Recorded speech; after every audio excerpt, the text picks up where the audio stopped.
Hi guys, I am here with a true story from our book that I got us, When God Winks at You. How God Speaks Directly to You Through the Power of Coincidence by Squire Rushnell. But they're not really coincidence. It's really God saying, hey, I'm with you, child. I've always been with you. Look, here, it's me. Okay, let's see what this one's about. This one is called A Mutt Named Moe. You can never give back as much love as a dog gives you. And that is so true. I think that's all dogs know is unconditional love.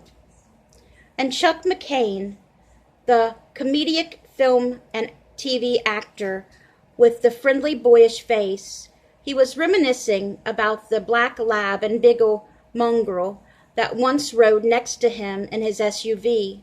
The first time I saw him, there was almost a pile-up on the boulevard called Chuck, describing the morning he left a breakfast meeting in Studio City, California, just as spry, undersized black lab bounced into traffic. I pulled my SUV diagonally across the street, blocking traffic to make sure he wasn't hit, and watched him dart down a side street. Then leaving and beeping the horn behind, we drove then down the side street looking for the little dog. Chuck parked his truck and started jogging down some steps into a park. He slipped and fell. Ow! Sprawled on the steps, he pulled up the pant leg to assess the injury, a skinned knee. He dabbed it with a handkerchief, and he felt a wet, cold... Sprawled on the steps, he pulled up a pant leg to assess the injury, a skinned knee. He dabbed it with a handkerchief and felt a wet, cold tongue run across his cheek. Hey there, fellow. I'm okay. Are you okay? Come on with me. We'll see if we can get you back home. The dog jumped into the truck right next to Chuck and later accompanied his new best friend as he plastered posters around the neighborhood. Found, small black lab. The next day, Chuck received a phone call. A lady said the black dog sounded like a mutt that she, too, had once found and returned to its owner. She had a number. Chuck called it, leaving a message saying that he may have found their dog. 6 days passed. Finally, a woman telephoned. Yes, that sounds like our dog, she said in an unemotional monotone. Apparently they don't take very good care of him anyway. That's awful. Maybe they'll let him have it then. We were moving to a new house. He was playing in the yard and must have run off. What's his name? Said Chuck, with a slight trace of annoyance that the woman had no expression of concern. Moe. Chuck turned from the phone and yelled, Moe! At the instant, the puppy, tail-wagging black lab dashed into the room. Yep, that's your dog, said Chuck. Didn't you get my message from last week? Yes, said the woman, with some hesitancy, but we are moving, and I thought he'd be all right where he was. How much love could you have for it, then? Chuck stared at the phone like, how could you love this dog, then? You don't even know what kind of person I am, lady. Ma'am, if you don't want the dog, I'll keep him. All right, she said. Oh, thank God for that, right? That was how Moe came to be Chuck's permanent best friend. Thank God for that dog. They were inseparable. Everywhere Chuck went, Moe went. God put those two together. And Moe always had his favorite spot in the truck, right next to Chuck. They were best pals for 10 years. Then one day, Moe seemed to be out of sorts. He wasn't his normal, friendly, frisky self. Instead of jumping up when Chuck came into the room, he'd lay there, sad-looking. "What's the matter, Moe boy? We've got to get you to the doctor." "It's a stomach disorder," explained the vet. "All we can do is prescribe a medicine to try to prevent the disease from spreading." Wonder what it was. Chuck was worried, and he knew he was only buying time. 2 years passed, and toward the end, Chuck sadly watched the slow deterioration of his beloved dog. "I'm sorry," said the vet. "We've done all we can." A constriction swelled in Chuck's throat as tears welled in his eyes. The inevitable hit him like a ton of bricks. Always does. There's no getting ready for that. There's not. Finally, cradled in Chuck's arms, Moe went to sleep and never woke up.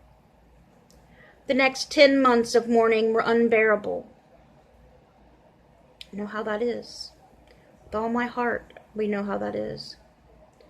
Every time Chuck climbed into his SUV, he missed Moe, scrambling to be at his side. Every time he walked to the door, he missed Moe, jumping up to accompany him. Every time he climbed into bed, he missed the weight of Moe leaping in behind him. Chuck and his wife, Betty, had other dogs, 4 of them, all rescued one way or another. They were all nice dogs, but he really missed Moe. One Saturday afternoon, Chuck and Betty were with a friend who needed to stop by Johnny Carson Park. He had to see someone. An adoption dog show was going on, with rescue groups looking for new homes for their animals. As they passed a booth featuring Lhasa Apsos, one particular dog came right up to Chuck.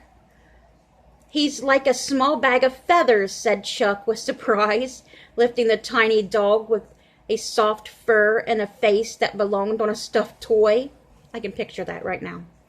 He felt a warm, indescribable connection with the dog. He brought him up close and spotted something unusual. The dog had 1 blue eye and 1 brown. "This is the cutest dog I've ever seen," said Chuck to a lady with the rescue group. "What's his name?" "Moe."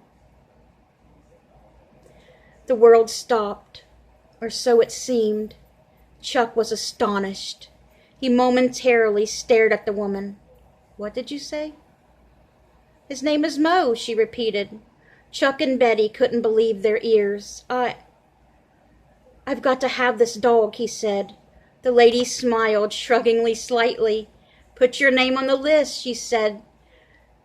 "About 100 others also want him." "But I've got to have this dog," Chuck insisted. "Honest, we'd provide a wonderful home for him.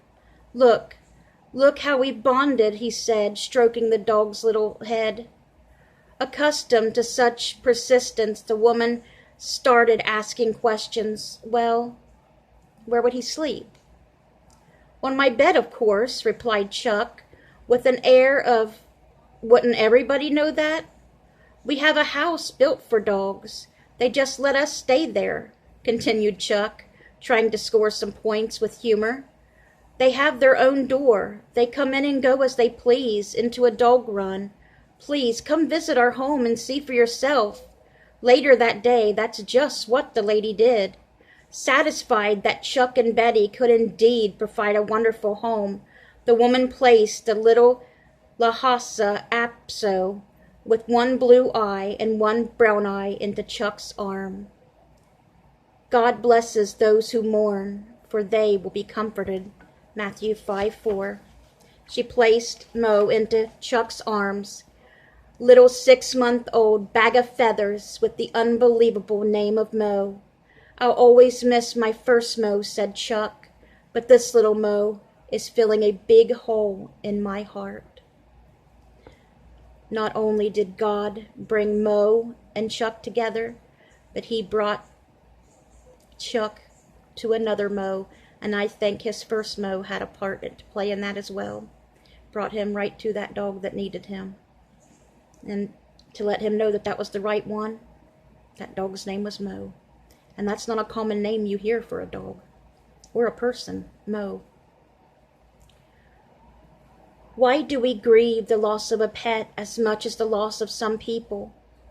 It is not at all absurd. We create friendships with animals, as Chuck did with Moe, that are as strong or stronger than some human relationships.